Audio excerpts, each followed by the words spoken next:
अस्सलाम वालेकुम everyone. Class काफ़ी ने ज्वाइन नहीं की है, let's wait for others. Abdul Wadood आप आए हैं, आप काइंडली कंफर्म कर दें आवाज़ वगैरह सही आ रही है। Alright class, let's start. I hope आवाज़ अब भी क्लियर ही होगी।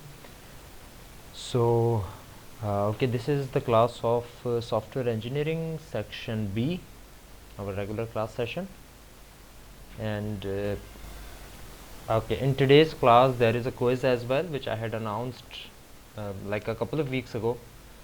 हम बात कर ही रहे थे एक दो हफ्ते पहले से कि हमने क्विज़ लेना है, मे बी वो नेक्स्ट वीक हो या उससे नेक्स्ट वीक हो.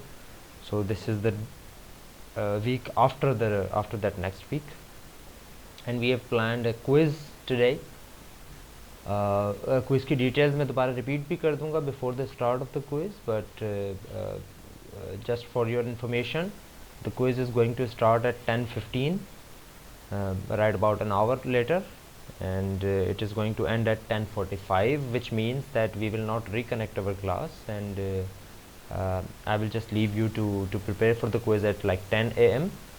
and then you can manage your things, electricity or internet or whatever, and then you can start the quiz at 10:15 and end at 10:45. Obviously it's not for 30 minutes, it's for 15 minutes only, as usual, but you will attend the quiz until 10:45 and then you will not reconnect the class. I think everything is clear. This is how we take quizzes. We have been taking quizzes. So let's start with today's lecture.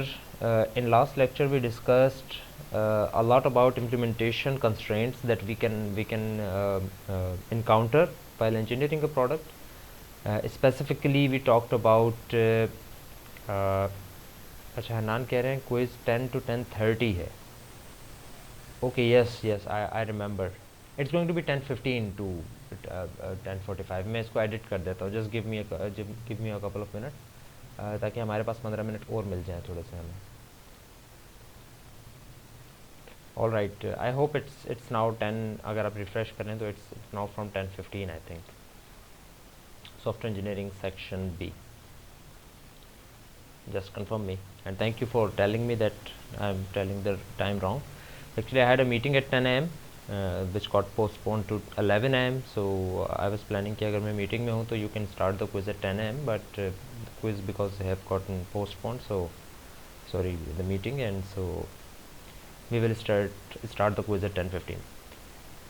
Okay, so like I was saying that we were discussing, we discussed a lot about software impediments and implementation के कौन से issues आ सकते हैं, reuse के especially हमने issues देखे, and we discussed about configuration management, which is a very interesting and necessary tool in modern programming or software engineering, because when we talk about different versions of software, specifically when we talk about extreme programming, we talk about scrum, इस तरह की जो चीज़ें हैं, that those kind of techniques do not allow you to spend your or kind of like waste your time in requirement analysis and planning, etc.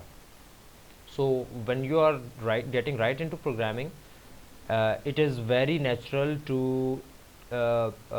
make versions of your programs. ठीक है, it is like necessary. अगर आप versioning नहीं करेंगे अपने programme की तो you would not know कि आपने क्या काम प्लान किया था, आपने कितना काम कर लिया था, आपने क्या काम करना था, आपका स्टेबल वर्जन कौन सा था, because you do not have any kind of planning or requirement. I am specifically talking about extreme or scrum type of test driven developments. So in these type of programmings, in these type of engineering methods, it is very necessary to use versioning. But if you are even using any conventional type of process models like iterative or incremental, and those also rely on versions. Similarly, waterfall also rely on versions, not necessarily, but it can rely on versions. It has its requirement analysis, it has its SRS and all of that, but still there can be issues in your final version, in your first version, in your released version. So configuration management is also a very powerful tool. We have to use that. Sometimes it is necessary and sometimes it is very useful. It's never going to be what do you say, कि आपको कभी इसका नुकसान नहीं होगा. What I am trying to say is कि configuration management, version management अगर आप कर रहे हैं, प्रॉब्लम्स को ट्रैक कर रहे हैं, कोऑर्डिनेशन कर रहे हैं टीम मेंबर्स आपस में, सो इट मीन्स कि आपको इसका नुकसान नहीं हो सकता है, ठीक है। हाँ, ये ज़रूरी है कि आप कभी कभी इसको एक्स्ट्रा कर रहे होगे कि आपकी प्रोसेस मॉडल में इसकी ज़रूरत नहीं है क्योंकि आपने कोई चीज़ रीयूज़ नहीं की, आपकी ज़्यादा इतनी प्रॉब्लम्स नहीं है। लेकिन यस, मेरे जहन में आ गया वो फ्रेज़ जो मैं कहना चाह रहा था कि you can never be too careful. तो आप कभी ये नहीं कह सकते कि आई वॉज टू केयरफुल और मुझे इसका ये नुकसान हो गया। No, you can be careful और you can never be too careful. आप कभी भी इतने ज़्यादा केयरफुल नहीं हो सकते कि आपको उसका नुकसान। तो you can be careful, you can be very careful, and that is a positive thing as well. So configuration management, versioning, it's very necessary. Then we talked about host target development, if you remember, and it was also a very interesting impediment that we saw कि कैसे हम एक machine के लिए एक software को implement कर सकते हैं, इंजीनियर कर सकते हैं by not being on that machine. मैं कैसे एक अपने कंप्यूटर पर बैठकर जावा के ऊपर, एक्लिप्स के ऊपर एक ऐसी मशीन के लिए कोड कर सकता हूँ, एक ऐसा सॉफ्टवेयर कोड करूँ जो कि एक से आपके सिम्बियन मोबाइल में चलता हो। सिम्बियन मोबाइल जो छोटे मोबाइल हुआ करते थे कीपैड्स के साथ, नोकिया 3310 या 1100, इस तरह के जो मोबाइल्स थे। तो अगर मैं उनके लिए कोई चीज़ प्रोग्राम कर रहा हूँ तो आई am not on that machine. So this is the issue between host. The host machine is the one that I am coding it on, and the target machine is the machine that the system is going to be working on. So इसके भी हमने issues देखे काफ़ी. There are slides present, आप जाकर उनको study करें. Book में इसका चैप्टर अलग से दिया हुआ है. समरविल की जो बुक मैंने आपको दी है उस बुक के अंदर पूरा एक चैप्टर इसके ऊपर है, उसको भी स्टडी करें. काफ़ी चीज़ें मैंने उसी चैप्टर से उठाकर आप लोगों को पढ़ाई हैं, बट आप लोग खुद भी जाकर उसको स्टडी करें. There are multiple things that are in the book and not for in the slide. So आज हम बात स्टार्ट कर रहे हैं टेस्टिंग की. Let's get into testing because we moved from requirement analysis, then we move towards design phase के ऊपर. फिर हम आए उसके बाद फिर हमने UI डिज़ाइन के ऊपर हमने बात की, फिर हमने इम्प्लीमेंटेशन के ऊपर बात की, and now we are going to start testing. I hope my screen is visible to everyone. Kindly confirm me. All right, so let's start by what is testing. इस टॉपिक पर आने से पहले, which is the sub topic, the first sub topic over testing phase, which is testing conventional application, इस पर आने से पहले let's talk a little about testing. Basics तो मैं चलें आपको बता देता हूँ. I want you to dig in to your brain everyone. And Wajahat Ali saying कि इनविजिबल, स्क्रीन विजिबल नहीं है उनको. आई एम श्योर बाकी स्टूडेंट्स को अगर विजिबल है तो आपको भी विजिबल हो जाएगी. आई थिंक आपकी कोई उसमें व्यू वगैरह में इशू होगा. सो अच्छा, बेसिक तो खैर हमें भी पता है, आपको भी पता है टेस्टिंग का मतलब क्या होता है. I am not just talking about software engineering, I am talking about overall. Testing means that you are going to test something if it is working fine और नॉट. वो सही से काम कर रही है या नहीं, तो आप उसको टेस्ट कर रहे हो. आप उसको यूज़ नहीं कर रहे हो, इस बात पर ज़रा गौर कीजिएगा. You are not the user, आप उसको टेस्ट कर रहे हो. अगर कोई चीज़ आप यूज़ करना चाह रहे हो, ठीक है, आपकी नीयत टेस्ट करने की नहीं होती है उसको. आपकी नीयत ये होती है कि मैं इसको यूज़ कर रहा हूँ, जो काम मैंने इसको कहा है वो काम हो जाए. एंड यू कैन नो कि अगर आप कोई काम कर रहे हो with the thing in mind कि आप उसको यूज़ कर रहे हो, यानी आप उससे कोई रिजल्ट चाह रहे हो, लेकिन उसमें कोई इशू आ जाए, then that is very irritating. So it is very good if you test anything that you are going to use. कोई भी चीज़ अगर आपने यूज़ करनी है तो फर्स्ट टेस्ट दैट. ठीक है. ऑब्वियसली कुछ चीज़ें ऐसी हैं, बहुत कम ऐसी एग्जांपल्स हैं जिसमें आप कहेंगे कि नहीं ये फ्रेज़ आपका वहाँ पर अप्लाई नहीं होता, एंड दैट्स ओके. ठीक है, वो आप अप्लाई नहीं कर सकते उसमें. लाइक आपने स्काई डाइविंग की और आपका पैराशूट काम कर रहा है या नहीं, तो इसके लिए आप टेस्टिंग थोड़ी ना कर रहे होगे पहले कि आप पहले स्काई डाइविंग करो और सिर्फ टेस्टिंग की नीयत से खोल के देखो खुलता है या नहीं. वो तो वहाँ तो फिर आपकी जान जानी है.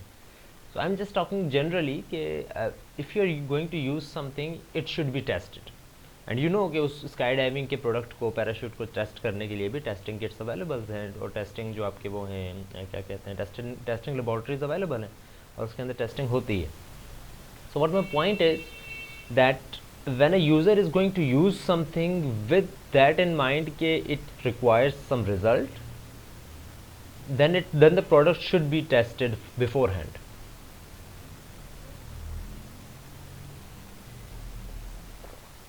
प्रोडक्ट अगर आपने टेस्ट नहीं किया है और वो यूज़र के पास चला जाता है, then obviously it's going to be issue. So अब मेरा आपसे सवाल है, कुछ कमेंट आपसे मुझे चाहिए, एंड दैट इज़ के आपको क्या लगता है, I am not going to repeat the question, please be with me with the question. आपको क्या लगता है कि सॉफ्टवेयर इंजीनियरिंग की टेस्टिंग में क्या क्या चीज़ें इम्पोर्टेंट हैं? कुछ भी हो सकती हैं वो, चाहे वो एक चीज़ हो, चाहे वो एक जुमला हो, चाहे वो कोई आपकी आपको आप कहेंगे बंदे इंपॉर्टेंट हैं, व्हाटएवर. आपको क्या लगता है कि सॉफ्टवेयर इंजीनियरिंग की टेस्टिंग में क्या क्या चीज़ें इंपॉर्टेंट हैं? Okay, so Shahzeb Jain is saying functionality testing, which I am assuming he means के the software should work as it is suppose to. Software आपका काम करना चाहिए जैसा उसको काम करना चाहिए था. एक और जवाब वजाहत अली का आया है, ही सेइंग कि versioning is a very important part of testing in a software engineering. You have to manage your versions, you have to test each version, and you have to understand users' needs. And that's kind of like the whole gist of software testing as well. And you guys are right that when you are talking about testing a software application, we are still talking about the same thing that we talk in a generic sense in our whole life. Testing. What is testing? So testing is a process. Testing is a process in which we test each and everything that we designed, that we implemented, that we processed, that we saved, that we want the software to do. Each and everything is going to be tested. Abdul Wadood ने एक जुमला लिखा है, एक phrase लिखा है, system testing. And system testing obviously when I am talking about software testing, I am actually talking about system testing. लेकिन अगर थोड़ा सा मैं अभी से ही आपको बता दूं कि एक्चुअली सिस्टम टेस्टिंग क्या है, तो system testing is the testing of the system as a whole. And Shahzeb Jain जिस तरह से फंक्शनैलिटी टेस्टिंग कह रहे हैं, तो functionality testing, not the exact this word, but functionality testing is checking the functions of each and every component of your software. So which means we already have two types of testing here. ठीक है, just by communicating with each other, that you can check your function, you can test your functions or components or modules that they are working fine or not. And like Abdul Wadud said कि you can check your system as well, कि आप अपने पूरे system को भी check कर सकते हैं कि पूरा सिस्टम काम कर रहा है सही से या नहीं. And obviously more than 99% of the times, if all of your system is working fine, that means that all of your modules are working fine. But it is not the other way around. It is rarely the other way around. ठीक है, it is often not the other way around. It is not often कि आपके सारे component सही काम कर रहे हों तो आप कहें कि आपका सिस्टम भी सही काम कर रहा है. नो, बट अगर आपका सिस्टम सही से काम कर रहा है तो you can almost be sure कि आपके सारे कंपोनेंट्स भी सही से काम कर रहे हैं. अदरवाइज आपका सिस्टम काम नहीं कर सकता. सो लाइक आई सेड, अगर हम इन दो टाइप्स को अपने ध्यान में रखते हैं तो वी कैन से कि अच्छा we can check our system as a whole, we can check the individual components. So that brings us to the same type of phenomenon that we have already discussed, and we have discussed the in design phase. Design phase में हमने वही चीज़ें देखी थी जो अभी हम discuss कर रहे हैं. हमने कहा था डिज़ाइन फेज़ किस तरह से डिज़ाइन किया जाए, तो उसमें हमने काफ़ी चीज़ें आर्किटेक्चर वगैरह की बातें की थी हमने, और हमने ये कहा था कि आप अलग अलग फंक्शंस को उठाएं, मॉड्यूल्स को डिज़ाइन करें, और हो सकता है कि कोई मॉड्यूल ऐसा हो जिसको आप रीयूज़ करना चाहें, आप कहीं से उठा लें, उसका कोड उठा लें या उसका मॉड्यूल उठा लें, आपने वो उठा लिया, आपका मॉड्यूल या कंपोनेंट काम करने लग गया। इसी तरह आपने सब बना दिए modules. But the main type of designing, the main phase of designing is not about the component design, it's about the whole architecture and system design. How are these modules and components going to communicate with each other? वो कैसे आपस में communicate करेंगे और क्या उनकी communication comprehensive है या नहीं, प्रिसाइज है या नहीं, वैलिड है या नहीं। क्या ऐसा तो नहीं कि एक मॉड्यूल एक दूसरे मॉड्यूल से कम्युनिकेट करना चाहता है और वो वहाँ से कोई डाटा भेजता है और पता लगता है कि दूसरे के पास डाटा रखने के लिए कोई वेरिएबल ही नहीं है, कोई डेटाबेस ही नहीं है, कोई एंटिटी क्लास ही नहीं है, तो वो डाटा तो फिर ज़ाया हो जाएगा। But they are working okay, वो कंपोनेंट भी सही काम कर रहा है और ये कंपोनेंट भी सही काम कर रहा है, but their communication, their coordination is not on point. ठीक है, जिसकी वजह से इश्यूज आ जाते हैं। So let's start with our lecture, testing conventional application. So let's just consider this is written as testing application. So हम सॉफ्टवेयर को testing कर रहे हैं। When I talk about conventional application, so I'm talking about mainly talking about native applications that are specifically designed to run on a machine without the use of internet, without any strings attached. There are no strings attached to and this type of application, कि आपको internet की ज़रूरत नहीं है, आपके target और host का इतना ज़्यादा फ़र्क नहीं है, आपको बहुत ज़्यादा एम्बेडेड सिस्टम के ऊपर नहीं जाना है। I am just talking about a simple software application like से एMS वर्ड, ठीक है, लाइक से PDF, any PDF reader, your VLC media player, these type of simple applications. So I'm talking about those applications and I want to test those applications. So let's start. What are some of the features that should be tested? What are some of the things that your software should entail in order to be tested properly? क्या properties आपके software, आपके system के अंदर होनी चाहिए कि आपका system सही से टेस्ट किया जा सके? We still have not started testing the software. We are now starting with the properties that your software should have in order to be tested properly. अगर ये प्रॉपर्टीज़ नहीं है उसमें तो आपकी टेस्टिंग में कहीं ना कहीं इशू आ सकता है और आपको अंदाज़ा भी नहीं होगा। So number 1, operability. आपका सॉफ्टवेयर ऑपरेट करना चाहिए in order to get tested, ठीक है, विच मीन्स कि आपका सॉफ्टवेयर रिलीज़ हो जाना चाहिए, आपके प्रोजेक्ट का फाइनल वर्जन बन जाना चाहिए। आप बीच में टेस्टिंग ना करना शुरू हो जाएं कि भाई मैं सिस्टम टेस्ट कर रहा हूँ और आपका सिस्टम बना ही नहीं है अभी।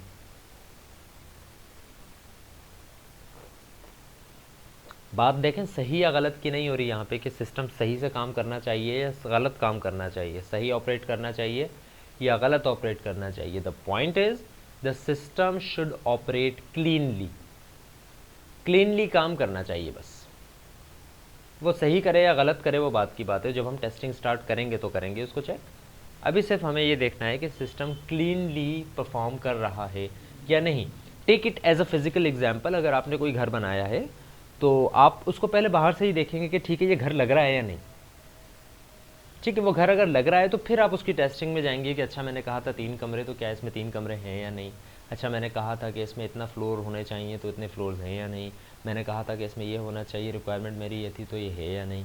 वो बात की बात नहीं, पहले आप ये देखेंगे कि वो घर लग रहा है या नहीं। अगर आप जाते हैं और वहाँ पर वो चीज़ घर ही नहीं लग रही है, फॉर एग्जाम्पल 2-4 दीवारें गिरी हुई हैं उसकी और छत है नहीं, और वो अगला बंदा कह रहा है ये जी घर बन गया, तो obviously that is not a clean operation. It doesn't matter कि वो सही काम कर रहा है या गलत काम कर रहा है, वो बात की बात है। हो सकता है उसने 3 कमरे बना दिए हैं उस टूटी हुई बिल्डिंग में, सिर्फ छत नहीं दी हो सकता है उसने सारी चीज़ें कर दी हों, लेकिन उसमें फॉर एग्जांपल दीवारें जो हैं वो खिड़कियां नहीं लगाई हों, लेट सपोज, वो सारे काम उसने छोड़ दिए हों, वो दिखने में आपको घर लग रहा हो। सो माई पॉइंट इज़ कि इट ऑपरेट्स क्लीनली, आपका सिस्टम क्लीनली ऑपरेट करना चाहिए। सही जवाब दे रहा है या गलत, that is not the point right now. Then observability, the results of each test case are readily observed. First of all, what is a test case? My question to you is, I want the answer to this question. What do you think is a test case? Okay, good. Very different answers and all are almost right. Shahzeb Jain is saying कि कोई भी use case जैसे system का हो जिसको test करना हो, यानी कि सिस्टम एक ऑपरेशन परफॉर्म कर रहा है या नहीं, तो that is called a test case. I am not saying right और wrong, I am just saying okay. What's next? Waleed Ahmed is saying कि input specifications are known as test cases. कि आप इनपुट क्या दे रहे हैं, that is a test case. Okay. Hassan Saleem is saying कि set of test apply on any application. वो सारे टेस्ट्स जो आप अप्लाई कर रहे होगे एक मशीन के ऊपर, those tests are called the set of all those tests are called test case. Wajad Ali is saying to test a code by giving expected value asset. जिस तरह आपने एक एग्जांपल भी दी है. I think you picked it up from some website on the internet, but okay, this is good. इसी point के ऊपर हम आते हैं. अजहरुद्दीन इज सेइंग कि test case such that coding inputs execution condition verify compiler program. Okay. Abdul Wadud is saying it determines the different features is called test case. So let's see what is a test case. Sometimes it is better to understand something by seeing their difference from the other thing. अगर आप difference देख लेंगे तो आप शायद ज़्यादा अच्छा समझ सकें उस चीज़ को. टेस्ट केस और एक और वर्ड यूज़ होता है, उसे कहा जाता है यूज़ केस. ठीक है. एक मिनट, वजाहत अली कह रहे हैं कि he used it in his code. अच्छा ठीक है, सही है, good good, okay, that's very good then Wajahat Ali. आपका जवाब काफ़ी ऑन पॉइंट भी था और उसमें आपने एग्जांपल भी दिया. आई थॉट कि आपने शायद इंटरनेट से उसको देख के दिया हो, बट यू सेड कि you are using it in your code, so that's very good. So yeah, so let's try to understand the difference between a test case and another thing that we say, a use case. और use case का word हम already use कर चुके हैं when we were talking about क्या हम पढ़ रहे थे तब, रिक्वायरमेंट मॉडलिंग का जब हम पढ़ रहे थे, और हमने ये कहा था कि हम एक स्टेट डायग्राम बनाएंगे, या मोर स्पेसिफिकली जब हमने सीक्वेंस डायग्राम बनाई थी. We will rejoin the meeting in 10 minutes. जब हमने सीक्वेंस डायग्राम बनाई थी, एंड सीक्वेंस डायग्राम ये कह रही थी कि एक्चुअली जब यूज़र आपके सिस्टम को यूज़ करेगा तो वो किन किन सीक्वेंस से गुजर के जा सकता है.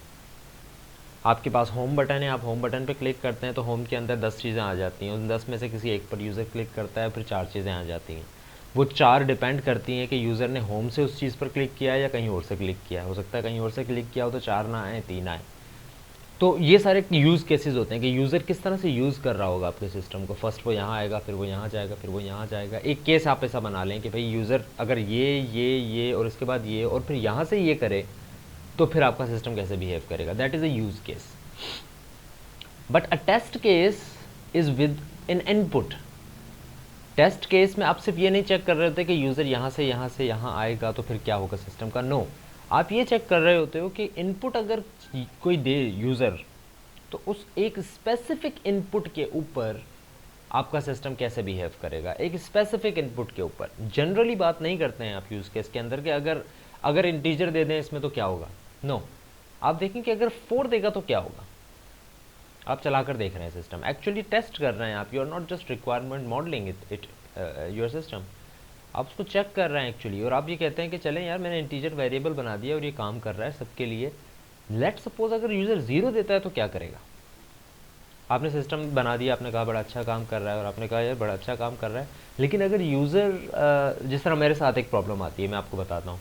आपका सिस्टम बड़ा अच्छा काम कर रहा होता है, वेबसाइट के ऊपर काफ़ी अच्छे काम कर रहा होता है. वो मुझसे पूछता है नाम, मैं कोई फॉर्म फिल कर रहा हूँ, आपने सिस्टम बनाया है, और मेरे साथ अक्सर ये होता है, और मुझे सिस्टम कहता है कि योर नेम, नाम मांगता है वो मुझसे. तो मैं लिखता हूँ अपना नाम ज़ुबैरुद्दीन. एंड आपको शायद ये अंदाज़ा है या नहीं है, मैं जब अपना नाम लिखता हूँ तो उसमें बीच में हाइफन देता हूँ, स्पेस नहीं देता हूँ. ज़ुबैरुद्दीन, ठीक है, ZUBAIR हाइफन UDDIN. तो जब मैं इस तरह लिखता हूँ तो अक्सर सिस्टम ये कहते हैं कि your name is not valid. ठीक है, it should not contain any special character. But in my sense, I have always written my name in my documents, and all of those places mostly my name is written like that, until and unless it's very necessary to exclude the hyphen.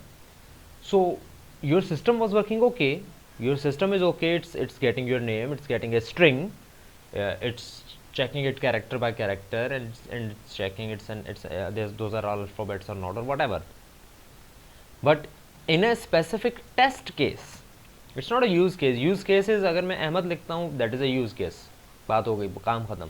But I am actually talking about a specific test case in which the name contains hyphen in it. What will your system do then?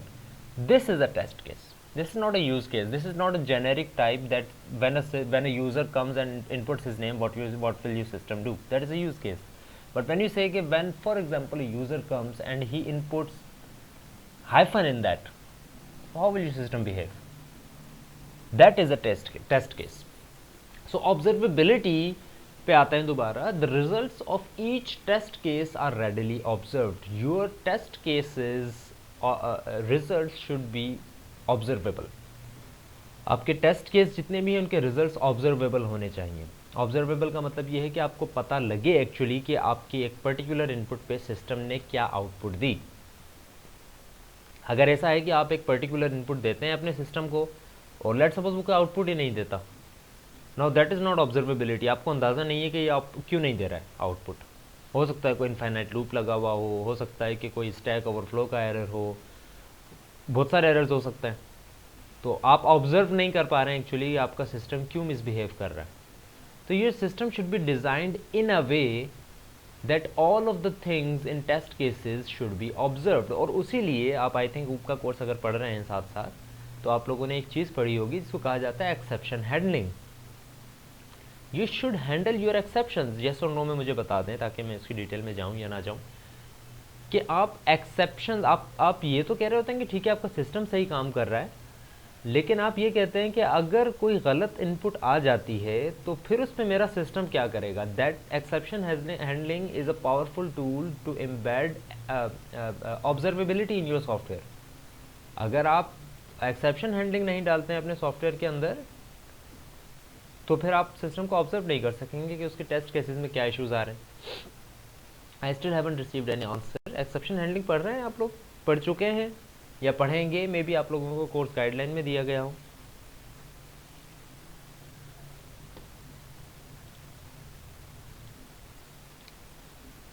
ठीक है. So that's my point only that your system should be observable. Every test case should be observable. Then controllability, the degree to which testing can be automated and optimized. This is called controllability. Because अभी हम आगे चल के चीज़ पढ़ते हैं exhaustive testing. नाम को छोड़ दें फिलहाल, but the point is कि how will you test a system? जिस तरह से मैंने कहा कि वो क्या सब इंटीजर्स के ऊपर चल रहा है, तो ऑब्वियसली आप सब इंटीजर्स चलाकर देखेंगे 1 2 3 4 5 6 7 8 ये तो चलते रहेंगे और आपको इसका जवाब पता नहीं लगेगा कि एक्चुअली आप 99 पर रुक गए और पता लगता है कि वो 100 पे एरर दे रहा था. आप 32 पे रुक गए और पता लगता है कि वो 57 पे एरर दे रहा था.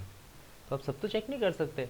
तो you should be your system should B that much controllable कि आप उसकी टेस्टिंग को ऑटोमेट कर सकें. जितना ज़्यादा ऑटोमेट आप कर सकते हैं टेस्टिंग को, जितना ज़्यादा ऑटोमेट कर सकते हैं उतना ही ज़्यादा आपका सिस्टम कंट्रोलेबल कहलाएगा कि आप सिस्टम को कंट्रोल कर सकते हैं. क्योंकि आप खुद एक एक चीज़ नहीं डाल रहे हैं. आपने सिस्टम को कह दिया, आपने एक लूप लगाया, आपने कहा कि भाई 1 से लेकर 1000 तक सब नंबर के ऊपर चला दो जल्दी से, वो सबके आउटपुट दिखा देता है आपको. आप कहते हैं कि भाई इस फाइल के अंदर जितनी भी डाटा पड़ा हुआ है उन सब डाटा के ऊपर इसको चेक कर दो, क्योंकि मैंने वहाँ सबका डाटा रखा हुआ है, हर तरह के नाम हैं, हर तरह के नंबर्स हैं, तो उस पर चेक करते हैं, देखें क्या आउटपुट आती हैं, बजाय इसके कि मैं हर एक चीज़ को इनपुट करूँ. So that is called controllability. Then decomposability. And you know what does the word decompose mean? Decompose means breaking down something into its components, into its working parts. So decomposability means testing can be targeted. अगर आपको ये लगता है कि आप एक particular चीज़ को test करने चाह रहे हैं और आप उसके टेस्ट केस बनाते हैं, उसके एक इनपुट देते हैं, तो वो सारी की सारी सिस्टम चेक करता है. यानी कि आपके फॉर एग्जांपल 10 कंपोनेंट्स हैं, A B C D E F G H I J. आप एक इनपुट देते हैं, वो A से होती हुई B पे जाती है, B से होती हुई C पे जाती है, C से होती हुई D और E पे चली जाती है, D और E के आउटपुट से फिर F पे चली जाती है, और इस तरह चलते चलते फिर J की जो पर्टिकुलर आउटपुट है दैट इज़ योर आउटपुट. और आप जब एक इनपुट देते हैं तो आप एक टेस्ट कर रहे हैं कि सिस्टम काम कर रहा है या नहीं, ठीक है। लेकिन अब डीकम्पोज रहकर भी आप चेक कर सकें, आपके सिस्टम में ये कैपेबिलिटी होनी चाहिए। Like how? लाइक अगर आप ये चेक करते हो कि आपने एक इनपुट दी और आप ये देखते हो कि यार डी तक तो सही आ रहा है आउटपुट, लेकिन उसके बाद जो है वो मसला कर रहा है। डी तक सही काम कर रहा है सिस्टम, लेकिन डी के बाद ई एफ जी एच इसमें गलतियाँ आने की, that is decomposability. So you should be specifically able to target the area जहाँ से एरर स्टार्ट हो रहा है, जिसको डीबगिंग भी कहा जाता है आपके कंपाइलर के अंदर। आप टारगेट करें कि आपका इशू स्टार्ट कहाँ से हो रहा है। अगर आप सिर्फ ये कहेंगे कि यार ए में इनपुट सही आती है, जे में आउटपुट गलत आ जाती है, सिस्टम ख़राब है, नो, डीकम्पोज करें एरर है कहाँ पर इशू आ रहा है। तो इशू पता लगता है कि ये है कि आपके सारे मॉड्यूल सही काम कर रहे हैं, लेकिन ई से एफ तक जब आपका डाटा जाता है तो वो डाटा जो है वो सही से कन्वर्ट नहीं हो पाता है, एफ़ के अकॉर्डिंगली कंपेटेबल नहीं है। एफ़ काम सही कर रहा है लेकिन उसको आउटपुट सही नहीं मिलती, इनपुट को सही नहीं रखता अपने पास। इसी तरह ई भी काम सही कर रहा है, आउटपुट सही जनरेट कर रहा है, लेकिन कम्युनिकेशन में इशू है। So you should be able to target the area, target the module in which the error is beginning. So next is simplicity. Reduce complex architecture and logic to simplify tests. Complex architecture को remove करें. The complex your system is, the harder the testing is going to be. जितना ज़्यादा complex आपका system होगा, testing उतनी ही ज़्यादा मुश्किल हो जाएगी। और ये आप लोगों के साथ हुआ होगा। आप लोगों ने प्रोग्रामिंग फंडामेंटल्स में प्रोजेक्ट्स बनाए होंगे, असाइनमेंट्स की होंगी, आप ऑब्जेक्ट ओरिएंटेड प्रोग्रामिंग में कर रहे होंगे, और आपने देखा होगा कि जितना कॉम्प्लेक्स आप कोड को कर देते हैं, टेस्टिंग करना उतना ही मुश्किल हो जाती है। आप स्टार्ट करते हैं एक चीज़ से और पता लगता है कि आपने 5 क्लासेस बनानी थी, लेकिन अब आपके पास 15 क्लासेस आ गई हैं, और एक क्लास का ऑब्जेक्ट दूसरी क्लास में बना हुआ है, दूसरी क्लास का जो है क्या कहते हैं एसोसिएशन हुई हुई है तीसरी जो है वो क्लास के साथ। तो इस तरह आपका कोड जो है वो थोड़ा सा क्या कहते हैं उसको कॉम्प्लेक्स हो गया है। और अब आप अगर टेस्ट करना चाह रहे हैं और आप टेस्ट करते हैं, आप कहते हैं कि यार एक पर्टिकुलर अल्फ़ा क्लास के अंदर कोई एरर आया हुआ है, उसको मुझे जो है वो इनपुट आउटपुट सही जनरेट नहीं कर रहा है। आप उसको चेक करने बैठते हैं कि अच्छा जी अल्फ़ा में क्या इशू है, तो आप इनपुट देते हैं, वो अल्फ़ा में आती है, लेकिन पता लगता है कि अल्फ़ा में जब वो इनपुट आती है तो साथ ही साथ वो बीटा में भी चली जाती है, वो ब्रावो में भी चली जाती है, वो चार्ली में भी चली जाती है, आपकी मुख्तलिफ़ क्लासेस में जा रही है वो इनपुट। और फिर आप कहते हैं कि चलें अल्फ़ा तो सही काम कर रहा है या नहीं, मुझे ये चेक करना है, बाकियों में जाती रहे इनपुट। फिर आप चेक करने आते हैं, आप कहते हैं अच्छा ये फंक्शन आ रहा है, इसके अंदर आउटपुट आ रही है। फिर आप देखते हैं कि एक फंक्शन है ऐसा जो कि एसोसिएट हुआ है आपकी एक दूसरी क्लास से। एसोसिएशन आपने पढ़ी होगी। एसोसिएट का मतलब ये है कि आपने एक क्लास के ऑब्जेक्ट का एड्रेस दे दिया है एक दूसरी क्लास को। तो आप ये कहते हैं कि अच्छा ये काम तो अल्फ़ा में हो रहा है, लेकिन वहाँ से वो ब्रावो की जो क्लास है वो इसी के एड्रेस के ऊपर आके चेंजेस भी कर रही, और इसी तरह जिस एड्रेस के ऊपर आके चेंजेस कर रही हैं वहाँ से उसको चार्ली भी एक्सेस कर रहा है उसी वक्त। तो ये कोड इतना कॉम्प्लेक्स हो गया है कि अब आप इसको चेक नहीं कर पा रहे हैं कि एक्चुअली मसला है कहाँ। तो आई एम नॉट सेइंग कि this is a very bad architecture of your process of your system, I am just saying कि इट्स नॉट सिंपल इनफ। आप जितना ज़्यादा सिंपल करेंगे उतना ही ज़्यादा टेस्टिंग आसान होगी। सिंपल कैसे कर सकते हैं कि बजाय इसके कि आप इनको इतना ज़्यादा आपस में इंटरकनेक्ट करें, आप इनको कनेक्शन क्लासेस बना दें इनकी। एक तरीका आप लोगों ने आई थिंक पढ़ा हो या ना पढ़ा हो, एक तरीका ये होता है कि अगर आपने एक क्लास को दूसरी क्लास से कनेक्ट करना है तो बजाय इसके कि आप अल्फ़ा क्लास को ब्रावो से कनेक्ट कर दो, आप एक डिफरेंट क्लास बनाओ चार्ली, और उस चार्ली से कनेक्ट कर दो अल्फ़ा को भी और ब्रावो को भी, ताकि अल्फ़ा और ब्रावो आपस में कनेक्ट ना हो, एक दूसरे के डाटा को मिंगल ना करें। वो बीच में एक बंदा आप बिठा दो, एक क्लास बीच में ऐसी बना दो जो कि दोनों की चीज़ों को देख के अपने पास रख सके, जिसको चाहिए वो दे दे। अगर दोनों एक दूसरे की एक्चुअल चीज़ों को एक्सेस करना शुरू हो जाएंगे तो फिर डाटा की रिडंडेंसी का इशू आ सकता है, डाटा की इंटेग्रिटी का इशू आ सकता है। ठीक है भाई, 2 बॉक्सेस पड़े हुए हैं और एक बॉक्स में रेड बॉल्स हैं, एक बॉक्स में ग्रीन बॉल्स हैं। रेड बॉक्स वाला ग्रीन बॉल्स भी उठा रहा है, ग्रीन बॉल्स वाला रेड बॉल्स भी उठा रहा है, तो वो मिक्स होना शुरू हो जाएंगी। ठीक है, पता लगेगा कि भाई रेड बॉल्स जिसके पास थे उसके पास रेड भी हैं, अब ग्रीन भी हैं, और ग्रीन वाले के पास भी यही सिचुएशन है, तो मिक्स हो गई हैं काफ़ी चीज़ें, अब पता नहीं पड़ रहा कौन कौन है। तो फिर इट्स बेटर के बीच में एक बंदा बैठा रहे, और जब भी कोई रेड बॉल वाला ग्रीन उठाना चाहे तो वो बीच में बंदा रोके और कहे कि रुको मुझे उठाने दो। तो वो एक डब्बा ही रहेगा आपके पास जिसमें रेड और ग्रीन होंगी, लेकिन दोनों की ग्रीन और रेड बॉल्स अलग अलग रहेंगी। सो सिंप्लिसिटी जितनी हो आपके प्रोग्राम की, the better your program is going to be tested, उतना ज़्यादा आप बेहतर तरीके से उसको टेस्ट कर सकते हैं। Then stability, few changes are requested during testing, stable है या नहीं। अगर आपका प्रोग्राम स्टेबल है तो इसका मतलब है कि अगर आप टेस्टिंग के दौरान कोई चीज़ चेंज भी करते हो तो आपके प्रोग्राम पर ज़्यादा अफेक्ट नहीं पड़ना चाहिए। अगर आप टेस्टिंग के दौरान कोई चीज़ चेंज कर देते हो, आपको लगता है कि अच्छा ये इस वजह से हो रहा था, मैंने यहाँ पर लॉन्ग इंटीजर दे दिया, इंटीजर देना था सिर्फ, तो आपने इंटीजर दे दिया सिर्फ और उससे पता लगा कि पूरा सिस्टम ही आगे पीछे हो गया आपका। सो स्टेबिलिटी होनी चाहिए आपके सिस्टम के अंदर। अगर आप कोई चीज़ चेंज करते भी हैं मामूली सी, तो वो चीज़ चेंज हो जाने के बाद इतना ज़्यादा अफेक्ट ना पड़ रहा हो आपके प्रोग्राम के ऊपर। अक्सर लोग पता है क्या करते हैं, अक्सर लोग ये करते हैं, आई am talking about amateur programmers, कि वो एक वेरिएबल बनाते हैं। मैं एक छोटी छोटी एग्जांपल्स आप लोगों को दे रहा हूँ। उन्होंने एक वेरिएबल बनाया और उस वेरिएबल के ऊपर जो है मुख्तलिफ ऑपरेशंस करवाए, क्लासेस बनाई, बहुत सारे काम कर लिए, ठीक है। लेकिन फॉर एग्जांपल उन्होंने जब प्लस करना था ना उस वेरिएबल को, दो चीज़ों को प्लस करना था, उनके साथ ये इशू आ रहा था उस वक्त कि यार ये प्लस नहीं हो पा रहे हैं क्योंकि हमने लॉन्ग इंटीजर कर दिया है। तो बजाय इसके कि वो उन चीज़ों को इंटीजर करते हैं, वो उनको प्लस करके इंटीजर में सेव करवा देते हैं। यानी कि एक्चुअल जड़ को सॉल्व नहीं करते हैं, बल्कि ये कहते हैं कि अच्छा मैं ये काम कर देता हूँ। इसको ऐसे समझ लें कि बजाय इसके कि आप ये कहें कि आपने एक लूप चलाकर 1 से 10 तक चीज़ें प्रिंट करनी है, आप प्रिंट एफ की 10 स्टेटमेंट लिख दें, तो काम वही हो रहा होगा। लेकिन अब अगर मैं आपको ये कहूँगा कि यार 15 चीज़ें प्रिंट करो, तो आप फिर सर पकड़ के बैठ जाओगे कि यार अब पूरा कोड में चेंज करूँ, 5 लाइनें और ऐड करूँ, और फिर वहाँ से चूँकि 5 लाइनें नहीं चल रही हैं, वहाँ से 10 चल रही हैं, तो फिर वहाँ पे भी जाकर चेंज करूँ। तो आपका कोड स्टेबल होना चाहिए। आपने एक लूप लगाया है, आप उसको वेरिएबल बना दें, ताकि जब आपको चीज़ चेंज करनी हो आप सिर्फ उसका नंबर चेंज करें और आपका पूरा प्रोग्राम उसकी तरह ही चलने लग जाए, बजाय इसके कि आप एक चीज़ चेंज करें तो आपका पूरा प्रोग्राम जो है वो आगे पीछे होना शुरू हो जाए। Then understandability of the design, जिस तरह डिज़ाइन बनाया गया था उसकी अंडरस्टैंडेबिलिटी भी होनी चाहिए आपके सिस्टम के अंदर। आपका डिज़ाइन कुछ कह रहा था और टेस्टिंग करते करते आपने पूरा कोड ही चेंज कर दिया। अब जब आप इम्प्लीमेंट करते करते आपने पूरा सिस्टम ही चेंज कर दिया। अब जब आप टेस्टिंग करने बैठते हैं तो आपको अंदाज़ा होता है कि मैं टेस्टिंग ही नहीं कर पा रहा हूँ, क्योंकि रिक्वायरमेंट कुछ और कह रही है, डिज़ाइन मॉड्यूल कुछ और कह रहा है, कोडिंग कुछ और कह रही है, और टेस्टिंग जब आप करने बैठते हैं तो पता लगता है कि वो कहानी अलग है।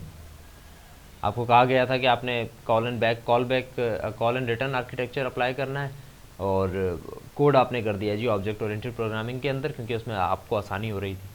वो आपने कर तो दिया, काम भी सही हो रहा है, लेकिन अब जब आप टेस्टिंग के ऊपर आते हैं तो आप कहते हैं कि यार डिज़ाइन तो ये कह रहा था कि यहाँ से यहाँ इनपुट आनी चाहिए और फिर आउटपुट रिटर्न होनी चाहिए, लेकिन आपकी तो कोई आउटपुट रिटर्न नहीं हो रही। वो तो काम सही कर रहा है लेकिन वो डिज़ाइन के मुताबिक नहीं है। तो अब अगर डिज़ाइन के मुताबिक नहीं है तो अब टेस्टिंग नहीं हो पाएगी। स्टार्ट कर लेंगे, कुछ चीज़ें टेस्ट कर लेंगे आप, लेकिन वो टेस्टिंग आपको सही रिजल्ट्स नहीं दे रही होगी। आप टेस्टिंग अगर स्टार्ट करते भी हैं, आपको टेस्टिंग सही रिजल्ट नहीं दे रही होगी। क्यों नहीं दे रही होगी? क्योंकि आप उसको अपने कोड के हिसाब से टेस्ट कर रहे हैं, उसको डिज़ाइन के हिसाब से टेस्ट नहीं कर रहे हैं। कोड आपका सही काम कर रहा है, लेकिन वो सारे काम वैसे नहीं कर रहा जैसे आपने डिज़ाइन किया है। So there are even more properties in a software that should be in there in order to get tested in a very better way. अगर ये कुछ operations properties आपके सॉफ्टवेयर में मौजूद है तो इट्स ओके, इट्स गुड कि आपका सॉफ्टवेयर टेस्टिंग अच्छे से कर सकता है, आपके सॉफ्टवेयर की टेस्टिंग अच्छे से हो सकती है। अगर इनमें से कोई भी नहीं है तो फिर आपको टेस्टिंग में कहीं ना कहीं इशू होगा। जिस तरह हर एक चीज़ को समझते हुए हमने एग्जाम्पल ली है कि अगर ये चीज़ ना हुई तो फिर क्या इशू होगा, और वो इश्यूज़ हम डिस्कस कर चुके हैं already. So what is a good test? A good test has a high probability of finding an error. बड़ा इंटरेस्टिंग सेंटेंस है अगर आप समझें तो। एक अच्छा टेस्ट क्या होता है? एक अच्छा टेस्ट वो टेस्ट होता है जिसमें एरर फाइंड करने की प्रोबेबिलिटी ज़्यादा से ज़्यादा हो। मैं एक टीचर हूँ, मैं आपका टेस्ट लेता हूँ, right? For example this is your first quiz. आप अभी अभी आए हैं यूनिवर्सिटी में और फर्स्ट क्विज़ है आपका। मैं आपको क्विज़ देता हूँ एक। उस क्विज़ में मैंने क्वेश्चंस रख दिए मैथमेटिक्स के, सिंपल से, भाई सेट क्या होता है और ये क्या होता है और वो क्या होता है। सबने अच्छा परफॉर्म कर लिया। कुछ थे जिन्होंने बहुत कम अच्छा परफॉर्म किया, बाकी सबने अच्छा परफॉर्म कर लिया उसके ऊपर। Was that test a good test in its literal sense? No, it was not a good test. A good test should be able to acknowledge and detect all the problems in my class. एक अच्छा test वो होगा जब मैं students को दूं, आई am not talking about कि वो बहुत बुरा परफॉर्म करें, आई एम टॉकिंग अबाउट कि मैं उनको टेस्ट कर सकूं कि अच्छा इनको ये भी आता है और ये भी आता है, अच्छा ये नहीं आता, यहाँ पर अड़ गए वो।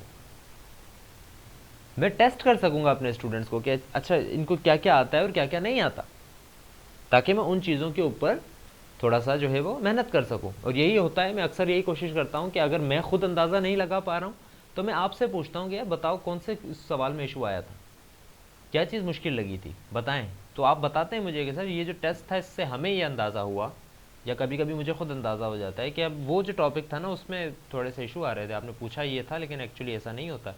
तो फिर मैं आपको समझाता हूँ, अच्छा नहीं देखें होता ऐसा ही है, हमने समझा भी ऐसा ही था लेकिन आपको वो चीज़ ज़्यादा क्लियर नहीं हो पाई थी, right. So a good test has a high probability, high possibility of finding an error. जितनी ज़्यादा प्रोबेबिलिटी होगी फाइंडिंग एन एरर की, आप कभी भी ये ना कहें, इस बात को ज़रा गौर से सुनिएगा, आप कभी भी ये ना कहेंगे यार ऐसी इनपुट नहीं दूँ जिससे सिस्टम ख़राब होना शुरू हो जाए। नहीं, आप ऐसी ही इनपुट दें जिससे सिस्टम ख़राब होना शुरू हो जाए, ताकि आपको अंदाज़ा हो कि आपका सिस्टम कितना बुरा काम कर रहा है वर्स्ट केस सिनेरियो में, राइट। जब भी आपको एक डिफरेंट कोर्स की तरफ लेके जा रहा हूँ अब मैं, थोड़ा सा मामूली सी एक बात ये समझ लें, आप डिफरेंट कोर्स आपका पूरा है इसके ऊपर। अगर आप ये चेक करना चाहते हैं ना कि आपका एक पर्टिकुलर एल्गोरिदम, आपका एक पर्टिकुलर सिस्टम कितना अच्छा काम कर रहा है, तो आप ये चेक ना करें कि वो कितना अच्छा काम कर रहा है, आप ये चेक करें कि वो कितना बुरा काम कर रहा है। I don't know if you understand that sentence. अगर मैं ये कहता हूं कि मेरा सिस्टम बहुत अच्छा काम कर रहा है क्योंकि जब मैं उसको 2 देता हूं तो वो 4 जवाब दे देता है, बहुत अच्छा काम कर रहा है, आप उसको चेक, ये आप ये नहीं कह सकते कि वो 2 देने पे 4 दे रहा है तो आपका सिस्टम अच्छा है। आप वर्स्ट इनपुट दें और फिर भी अगर आपका सिस्टम अच्छा काम कर रहा है तो मैं कहूंगा कि आपका सिस्टम अच्छा काम कर रहा है। अगर आप -2/√3 देते हैं और फिर भी वो सही काम करता है तो आई विल से कि अच्छा काम अच्छा किया है आपने वाकई, राइट। सो जब भी आप किसी सिस्टम को चेक कर रहे होते हैं ना, एल्गोरिदम एनालिसिस का आप कोर्स एक पढ़ेंगे, मैं आपको बता देता हूँ। एल्गोरिदम एनालिसिस का जब आप कोर्स पढ़ेंगे ना, तो जब आप कहते हैं ना कि एक स्टूडेंट कितना अच्छा है तो आप उसको नंबर दे देते हैं 5/10 या 95%, कोई चीज़ कितनी अच्छी है 80%, 4/5, वट जो भी आप उसकी रेटिंग करते हैं। जब आप किसी सिस्टम को चेक कर रहे होते हैं ना, तो आप उसकी वर्स्ट केस सिनेरियो के अंदर कॉम्प्लेक्सिटी चेक करते हैं।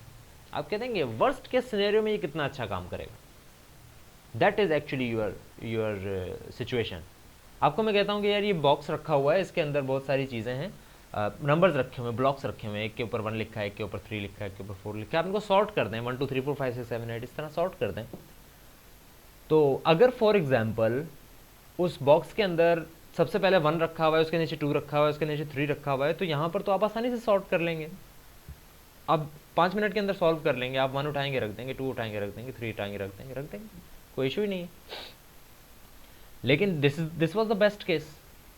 अब मैं कहता हूँ वर्स्ट केस का मतलब ये है कि सबसे ऊपर रखा है 3, उसके नीचे रखा है 32, उसके नीचे रखा है 5, उसके नीचे रखा है 17।